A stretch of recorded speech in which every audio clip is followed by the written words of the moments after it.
Hi guys, இன்றைக்கி நம்ம potato roast தான் பார்க்க போகிறோம். இது எல்லா வெரைட்டி ரைஸ்க்குமே சைட் டிஷ்ஷாக சாப்பிடும்போது ரொம்பவே சூப்பராக டேஸ்டியாக இருக்கும். கண்டிப்பாக நீங்கள் எல்லாருமே இதை ட்ரை பண்ணி பாருங்கள். வாங்க எப்படி செய்யறது பார்க்க நம்ம கிச்சனுக்குள்ளே போகலாம்.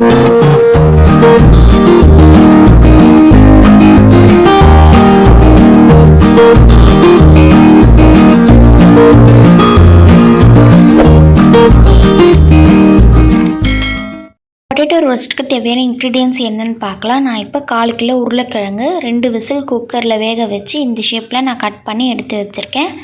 அதுக்கப்புறமா எண்ணெய் தேவையான அளவு, கருவேப்பிலை ஒரு கொத்து, குழம்பு மிளகாய்த்தூள் 3 டீஸ்பூன், 1/4 ஸ்பூன் கடுகு, உப்பு தேவையான அளவு.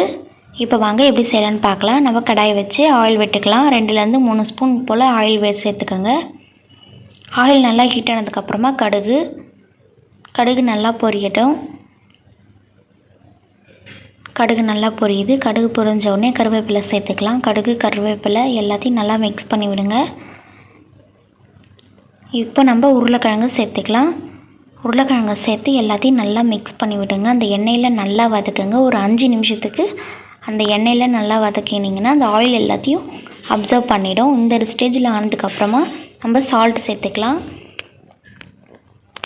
டிஷ்ஷுக்கு தேவையான அளவு சால்ட் இப்போவே ஆட் பண்ணிக்கோங்க. சால்ட்டு சேர்த்துட்டதுக்கப்புறமா நம்ம சில்லி பவுடர் ஆட் பண்ணிக்கலாம். நான் 3 ஸ்பூன் சில்லி பவுடர் ஆட் பண்ணுறேன். உங்களுக்கு வேணும் காரம் ஜாஸ்தியாக இருக்கும்னு நீங்கள் ஃபீல் பண்ணிங்கன்னா கம்மியாக சேர்த்துக்கலாம். சில்லி பவுடர் சேர்த்துட்டு நல்லா இந்த மாதிரி கிளறி விடுங்க. இந்த அளவுக்கு நல்லா கிளறி விட்டதுக்கப்புறமா ஒரு மூடி போட்டு ஒரு 3 நிமிஷம் போல் அப்படியே விட்டுருங்க. அந்த பச்சை வாசனை எல்லாம் போகணும். 3 நிமிஷம் கழித்து நம்ம ஓப்பன் பண்ணி பார்க்கலாம். அவ்வளோதான், நம்மள அந்த பச்சை வாசனை எல்லாமே போயிடுச்சு. இப்போ நல்லா அது ரோஸ்ட் ஆகிறதுக்காக நல்லா இந்த மாதிரி மிக்ஸ் பண்ணி விடுங்க. திருப்பி போடுங்க. இந்த அளவுக்கு நல்லா திருப்பி போட்டதுக்கப்புறமா நம்ம ஆயில் சேர்த்துக்க போகிறோம். நான் 2 டீஸ்பூன் ஆயில் சேர்த்துக்கிறேன். நாம் ஆயில் சேர்க்கறதுனால என்ன ஆகும்னா அது ரொம்ப ரோஸ்ட் ஆகி ரொம்பவே கிறிஸ்பியாக இருக்கும். 2 ஸ்பூன் ஆயில் சேர்த்துக்கலாம்.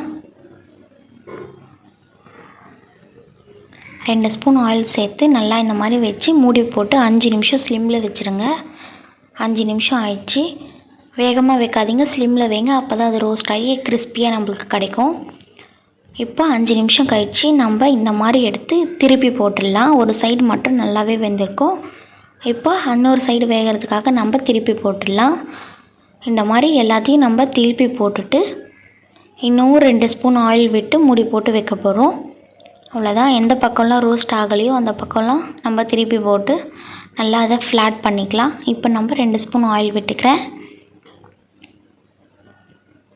நான் ஆயில் சேர்த்து மூடி போட்டு மூடி வைக்கிறேன். இப்போ ஒரு 5 நிமிஷம் ஸ்லிம்மில் வைங்க. இந்த சைடு ஒரு 5 மினிட்ஸ், அந்த சைடு ஒரு 5 மினிட்ஸ் இருந்தால் சூப்பராக நம்மளுக்கு குக் ஆகிடும். அவ்வளோதான். இப்போ 5 நிமிஷம் ஆயிடுச்சு. நீங்களே பாருங்கள், அது நல்லா ரோஸ்ட் ஆகிடுச்சு. 2 சைடுமே நல்லா ரோஸ்ட்டாக கிறிஸ்பியாக இருக்குது. அவ்வளோதான், நம்மளோட பொட்டேட்டோ ரோஸ்ட் சிம்பிளாக ரெடி ஆகிடுச்சு. இது எல்லா வெரைட்டி ரைஸ்க்குமே சைட் டிஷ்ஷாக ரொம்பவே சூப்பராக இருக்கும். தயிர் சாதம், சாம்பார் சாதம், ரசம்க்கெலாம் ரொம்பவே செம்மையாக இருக்கும். கண்டிப்பாக நீங்கள் எல்லாருமே இதை ட்ரை பண்ணி பாருங்கள். உங்கள் எல்லாருக்குமே இந்த வீடியோ ரொம்பவே பிடிச்சிருக்குன்னு நினைக்கிறேன். உங்கள் வீடியோ பிடிச்சிருந்தா லைக் பண்ணுங்கள், ஷேர் பண்ணுங்கள், கமெண்ட் பண்ணுங்கள். மறக்காமல் நம்ம சேனலை சப்ஸ்கிரைப் பண்ணிட்டு கூடவே பக்கத்தில் இருக்க பெல் ஐகானை ப்ரெஸ் பண்ணிங்க. தேங்க்ஸ் ஃபார் வாட்சிங். பாய்.